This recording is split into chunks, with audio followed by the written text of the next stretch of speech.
আসসালামু আলাইকুম। আমাদের টেকবিডি 2.0 ইউটিউব চ্যানেলে আপনাদেরকে স্বাগতম। যেসব শিক্ষকদের প্রথম দ্বিতীয় ধাপে টাকা ঢুকেছে এবং তৃতীয় ধাপে যাদের এখনো টাকা ঢোকেনি তাদের আসলে সমস্যাটা কি তা নিয়ে আজকে ভিডিওতে বিস্তারিত আলোচনা করব। মূলত ইএফটির টাকা তৃতীয় ধাপের সংশোধনের কাজ শুরু হয়েছে আজকে 21শে জানুয়ারি 2025 সনের আজকের দিন থেকে আপনাদের ইএফটির টাকা তৃতীয় ধাপের কাজটি শুরু হয়েছে। এখানে কি বলতেছে তা নিয়ে আমরা একটু বিস্তারিত দেখে আসি এবং আগামীকালকের একটি ভিডিওতে আমরা কিভাবে তা সংশোধন করবেন তা নিয়ে বিস্তারিত তৈরি করব। চলুন আমরা দেখে আসি। সোমবার সন্ধ্যায় এই বিষয়ে এক সভা শেষে মাধ্যমিক উচ্চশিক্ষা অধিদপ্তরের মাউসির একাধিক কর্মকর্তা দলেন দ্বিতীয় ধাপে যারা ডিসেম্বর মাসের বেতন ইএফটিতে পাননি তাদের বেতন ছাড়ের বিষয়ে আলোচনা হয়েছে। যাদের নামের এক অক্ষরে বানান সহ ভুল রয়েছে এবং সংশোধনযোগ্য শুধু সেইগুলো সংশোধন করে তৃতীয় ধাপের টাকা যত দ্রুত সম্ভব দেওয়ার প্রক্রিয়া শুরু করবে অধিদপ্তর। কর্মকর্তা আরও জানান, তৃতীয় ধাপেও যাদের ইএফটিতে বেতন ছাড় করা সম্ভব হবে না তাদের পরবর্তী একটা নির্দিষ্ট তারিখের মধ্যে তথ্য সংশোধন করে পাঠাতে বলবে মাধ্যমিক উচ্চশিক্ষা অধিদপ্তর। আরো বলেন, এমপিওভুক্ত শিক্ষকদের আইবাস double plus plus software electronics fund ট্রান্সফারের ইএফটিতে বেতন ভাতা অসুবিধার দেওয়ার জন্য উদ্যোগে অংশ হিসেবে দ্বিতীয় ধাপেও বেতন বঞ্চিতদের জন্য তৃতীয় ধাপের তথ্য সংশোধন আজ মঙ্গলবার শুরু হচ্ছে।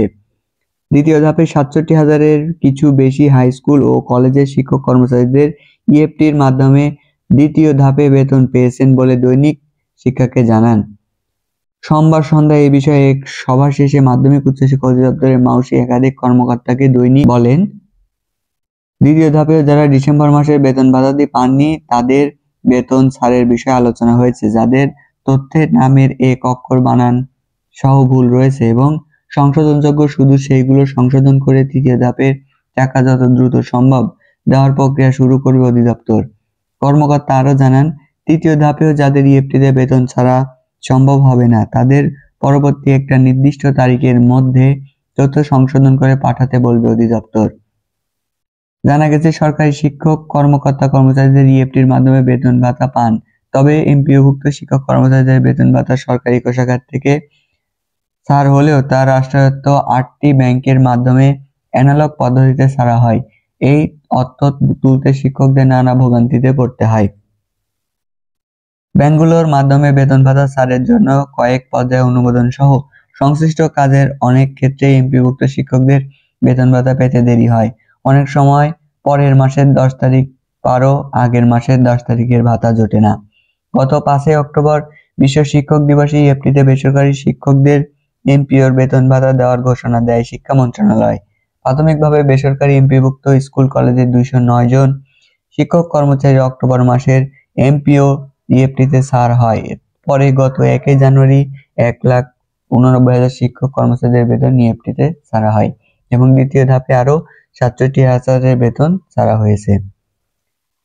এর পরবর্তীতে তৃতীয় ধাপের বেতন নিয়ে আমরা আপনাদের কি সমস্যা, বেতন না আসলে কি করবেন তা নিয়ে আগামীকাল 7:55 মিনিটে আরো একটি ভিডিও তৈরি করব। সেই ভিডিওটি দেখতে অবশ্যই আমাদের এই টেকবিডি 2.0 ইউটিউব চ্যানেলটি সাবস্ক্রাইব করে নোটিফিকেশনটি অন করে রাখবেন। তো আজকের ভিডিওটি আর বড় করব না, এই ছিল আজকের আপডেট ভিডিও। আগামীকাল আসছে বিস্তারিত ভিডিও এবং সফটওয়্যারে ঢুকে কিভাবে আপডেট করবেন তাও আমরা দেখাবো। চলুন আজকে আমরা এ পর্যন্তই শেষ করছি। সকলে ভালো থাকবেন, সুস্থ থাকবেন। সকলকে সাথে থাকার জন্য অসংখ্য ধন্যবাদ।